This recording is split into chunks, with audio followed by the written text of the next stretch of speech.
पिशाचिनी की सुंदरता और उसका क्रूर सच शब्दों की रहस्यमय और रोमांचक हॉरर कहानी चमत्कारी अंत के साथ। बारिश की बूंदें जिन की छत पर टप टप गिर रही थी और हवा में मिट्टी की सौंधी खुशबू फैली थी। पहाड़ी गांव धारकोट अपने घने जंगलों, वीरान रास्तों और रहस्यमयी कहानियों के लिए जाना जाता था, लेकिन पिछले 3 महीनों में वहां जो हो रहा था उसने हर किसी की नींद उड़ा दी थी।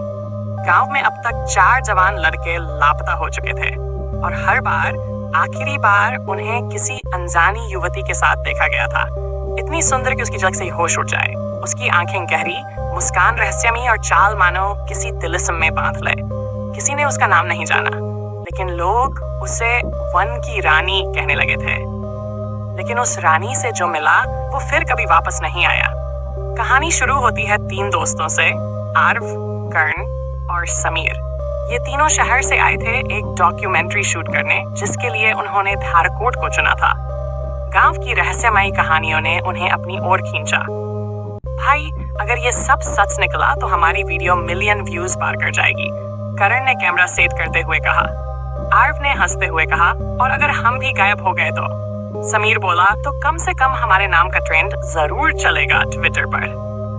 तीनों हंस पड़े, लेकिन गांव के बुजुर्ग पंडित हरिनारायण ने गंभीर चेहरा बनाकर कहा, मजाक मत करो, उस सुंदरता के पीछे मौत है। जो उसे देखता है वो दोबारा दुनिया नहीं देखता। आरव ने उत्सुकता से पूछा, आपने उसे देखा है? पंडित ने धीरे से सिर हिलाया। एक बार, सिर्फ एक बार, लेकिन उसकी आंखों में जो देखा वो आज तक भूल नहीं पाया। वो औरत इंसान नहीं, कुछ और है। उसी रात तीनों दोस्त जंगल की तरफ निकल पड़े। चांदनी रात थी, चारों ओर नीली चादर सी फैली थी।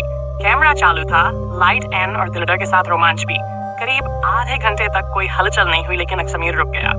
देखो, उसने फुसफुसाते हुए कहा। जंगल के एक मोड़ पर एक औरत खड़ी थी, लंबे काले बाल, लाल साड़ी और चेहरा ऐसा जैसे समय वहीं ठहर जाए। वो मुस्कुरा रही थी, उनकी ओर देखती हुई। क्या हम शूट करें? आरव ने पूछा। करण ने फौरन कैमरा उसकी ओर घुमा दिया। औरत धीरे धीरे चलती हुई उनके पास आने लगी। हवा थम सी गई, जंगल खामोश हो गया।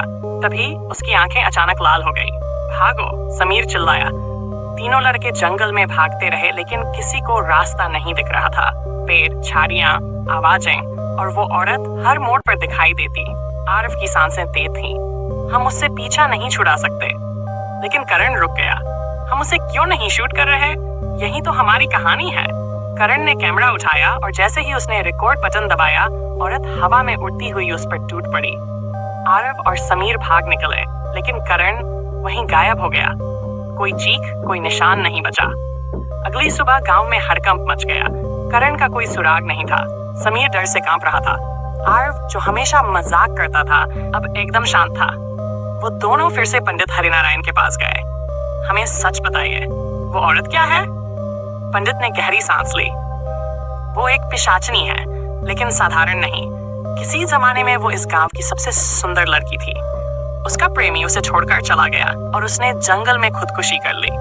लेकिन उसकी आत्मा ने सुंदरता के लालच में पिशाचनी का रूप ले लिया। अब वो हर उस युवक को अपना शिकार बनाती है जो उसकी सुंदरता से मोहित होता है। आरव ने पूछा, हम उसे कैसे रोक सकते हैं? पंडित ने उत्तर दिया, तुम नहीं, लेकिन कोई एक है जो उसे मुक्त कर सकता है। उसका वही प्रेमी। अगर वो वापस आए और उसे माफी दे, तो उसकी आत्मा मुक्त हो सकती है। समीर ने चौंकते हुए कहा, लेकिन वो प्रेमी अब कहाँ होगा? पंडित मुस्कुराया, पता नहीं, लेकिन अगर भाग्य साथ दे तो चमत्कार भी हो सकता है। उसी रात आरव ने एक आखिरी कोशिश की। वो अकेले कैमरा लेकर जंगल में गया। उसकी योजना थी उस पिशाचनी को फिर से सामने लाना और उसे कुछ दिखाना। वो मोड़ फिर से वही था। औरत फिर आई, अब और भी सुंदर, लेकिन उसकी आंखों में गुस्सा था। तुम फिर आए? उसने फुसफुसाते हुए कहा। आरव ने हाथ जोड़कर कहा, मैं तुम्हें मुक्त करना चाहता हूँ। तुम विभा हो ना? उसकी आंखों में चमक आ गई। तुम जानते हो मेरा नाम? आरव ने कैमरा उसकी ओर किया। देखो इस कैमरे में, मैंने तुम्हारे प्रेमी को खोजा है। स्क्रीन पर एक बूढ़ा व्यक्ति दिखाई दिया, आंखों में आंसू, हाथ में एक पुरानी तस्वीर। विभा, मुझे माफ कर दो, मैं कावर्ड था। मैंने तुम्हें छोड़ दिया, लेकिन मैं आज भी सिर्फ तुम्हें चाहता हूँ। विभा की आंखों में आंसू आ गए। वो कांपने लगी। चारों ओर हवाएं चलने लगी, पत्ते उड़ने लगे। तुम सच में आए हो? उसने फर्राई आवाज में पूछा। और जैसे ही उस बूढ़े प्रेमी ने कहा मेरी जान, पिशाचनी की लाल आंखें नीली हो गई। उसका शरीर धीरे धीरे हवा में खुलने लगा। धन्यवाद। उसकी आवाज एक फुसफुसाहट में बदल गई और वो गायब हो गई। सुबह जब आरव और समीर गांव लौटे तो करण वहां था, जिंदा लेकिन बेहोश। पिशाचनी के मुक्त होते ही उसके सभी शिकार वापस लौट आए थे, जैसे किसी बंधन से आजाद हो गए हों। गांव में फिर कभी कोई नहीं हुआ। और तब आरव ने कैमरे की वो आखिरी फुटेज अपने चैनल पर डाली। पिशाचनी की सुंदरता और वो फिगर, उसका क्रूर सच, वो वीडियो वायरल हो गया। लेकिन असली सवाल ये है, क्या कैमरे में जो कैद हुआ वो पूरी तरह इंसानों की दुनिया में समझाया जा सकता है, या फिर वो आज भी कहीं न कहीं सिर्फ माफी की आस में भटक रही है? क्या आप उस जंगल में जाने की हिम्मत करेंगे?